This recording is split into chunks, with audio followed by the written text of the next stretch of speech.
नमस्कार।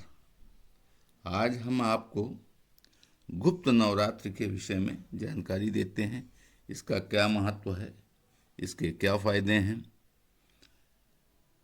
गुप्त नवरात्रि साल में 4 नवरात्र माघ, चैत्र, आषाढ़ और आश्विन में आते हैं। इनमें माघ और आषाढ़ में आने वाले नवरात्र को गुप्त नवरात्र कहते हैं। गुप्त नवरात्र में 10 महाविद्याओं की पूजा का विधान है। ये 10 महाविद्याएं माँ काली, तारा, त्रिपुर सुंदरी, भुवनेश्वरी, छिन्नमस्ता, त्रिपुर भैरवी, धूमावती, बगलामुखी और मातंगी और कमला देवी हैं। ये 10 महाविद्याएं 10 रुद्रावतारों की शक्तियां हैं। माँ काली रुद्रावतार महाकालेश्वर की शक्ति है। इनकी साधना से विरोधियों पर विजय प्राप्त होती है।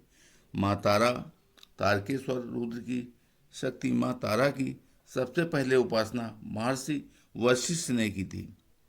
इन्हें तांत्रिकों की देवी माना गया है।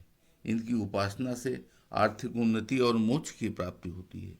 माँ त्रिपुर सुंदरी षोडशेश्वर रुद्र अवतार की शक्ति को ललिता या राज राजेश्वरी भी कहा जाता है। इनकी पूजा से धन, ऐश्वर्य, भोग और मोक्ष की प्राप्ति होती है। माँ भुवनेश्वरी, ये भुवनेश्वर रुद्र की शक्ति हैं। इनकी साधना से संतान सुख की प्राप्ति होती है। माँ छिन्नमस्तक रुद्र की शक्ति माँ छिन्नमस्ता की साधना से सभी चिंताएं दूर होती हैं और समस्त कामनाएं पूरी होती हैं। माँ त्रिपुर भैरवी रुद्र भैरवनाथ की शक्ति है। इनकी साधना से जीव बंधनों से मुक्त हो जाता है। माँ धूमावती धूमेश्वर रुद्र की शक्ति है। इनकी आराधना से सभी संकट दूर होते हैं। इनकी पूजा विवाहिता नहीं बल्कि विधवा स्त्रियां करती हैं। माँ बगलामुखी बगलेश्वर रुद्र की शक्ति माँ बगलामुखी की साधना से मनुष्यों को भय से मुक्ति और वाक सिद्धि प्राप्त होती है। माँ मतंगेश्वर रुद्र की शक्ति है। इनकी उपासना से गृहस्थ जीवन में खुशहाली आती है। माँ कमलेश्वर रुद्र की शक्ति है। इनकी कृपा से मनुष्य को धन संतान की प्राप्ति होती है। गुप्त नवरात्र को आम लोगों तक ऋषि श्रृंगी ने पहुंचाया था। एक दिन ऋषि श्रृंगी अपने भक्तों के साथ आश्रम में बैठ चर्चा कर रहे थे।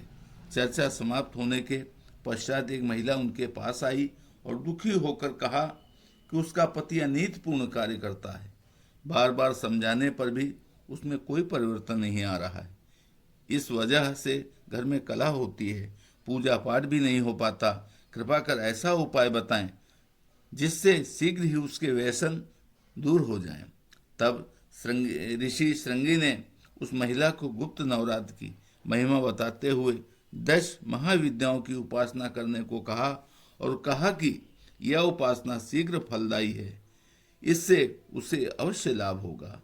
तभी से गृहस्थ लोगों में भी गुप्त नवरात्र प्रचलित है। इस नवरात्र की साधना को गुप्त रखा जाता है, इसीलिए इसे गुप्त नवरात्र कहा जाता है। ओम नमो नारायण।